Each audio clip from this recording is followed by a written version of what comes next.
we are in the French Alps. Look how amazing this view is. This is actually our balcony, so you can see there. But oh my god, I stand better because the light is better this way, but wow. I'll try and get that better. But look at that. Look at those mountains. So we are just on our way out. We're going to go out on the bike. We've got some very exciting climbs to do. So yeah, we're just going to be having a little poodle around, getting on the switchbacks. And yeah, this is where we are. So we're just going to be heading off now. So I will take you with us.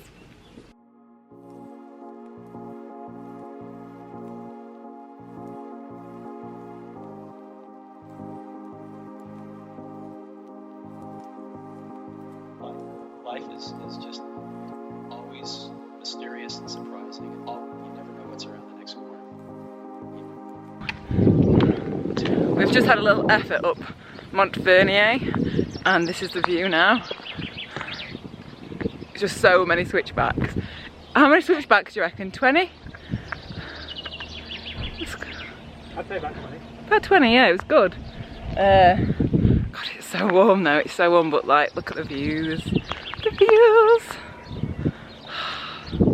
Amazing. And now we're going to go up Mont Pascal. I mean, I'm sure my pronunciation is terrible, but that is where we're off now. You never know what's around the next corner.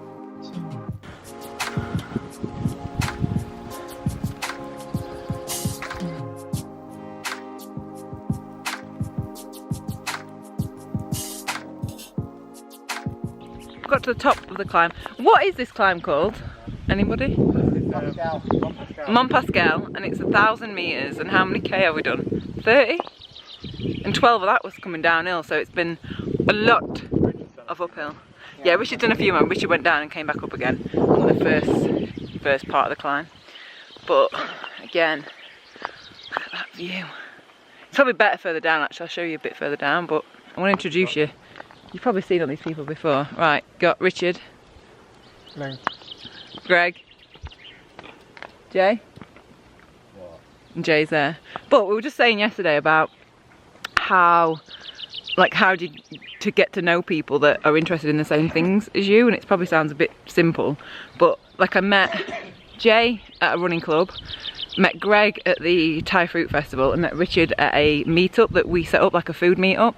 And I think what I really like about these people, and they're like my bestest friends, is because they just do stuff. They want to go, they want to cycle, they want to do things.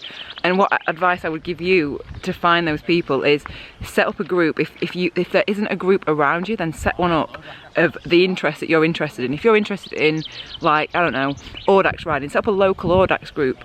If you're interested in riding the Alps, set up a local, like, Europe cycling group in your town, and more people will find that and want to join you. And the more people that you kind of reach out to, the more chance you've got of meeting amazing people like these. Like, I didn't know any of these, I'm trying to think, 3 years ago I didn't know any of these, and like now I know each of them really, really well, and just very grateful to have these type of people in my life and want to cycle and want to push me and want to support me. And I guess we all push and support each other to do the things that we want to do. And I think in the past, not now, I think in the past I've spent a lot of time with people that were my friends from years ago just because I knew them and not because we had the same interests. I'm not saying you can't be friends with people that don't have the same interests, but I think it's a lot easier to go and do this type of thing when people have got the same interests.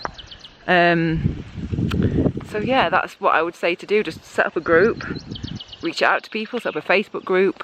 Yeah, that's what you need to do. You need to be around the doers of the world and not the people that talk about doing things. Because like this trip, we're now talking of things that we're going to do in the future, like maybe some touring, very exciting stuff, and just really love these people. So yeah, there's always people out there that are going to be interested in the things that you're interested in. So yeah, just put yourself out there, make a group, make a meet-up group, and get to meet some lovely Gregs, Richards and Jays in your area. But yeah, I just love this place. It was quite a tough climb coming up. It was a long climb. Like the first little bit, did an effort up it. And then now, it was just a very long drag. And then, yeah, we're just gonna head down, get some drinks, get a little bit of food.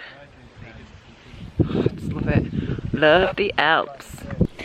And in other news, got my new bar tape on. Expertly put on by Jay. Thanks, Jay. Look at that. Oh yeah. Oh yeah. Feels good. Just come down that gravel.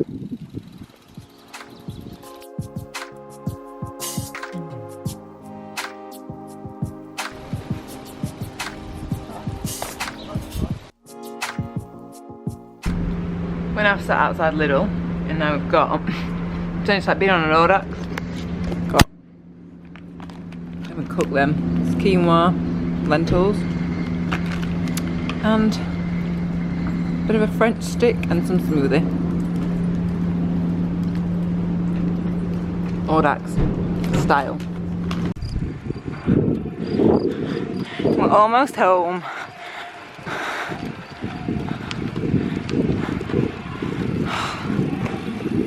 Hardest 60k I've done in a while. It was pretty strenuous. A lot of climbing.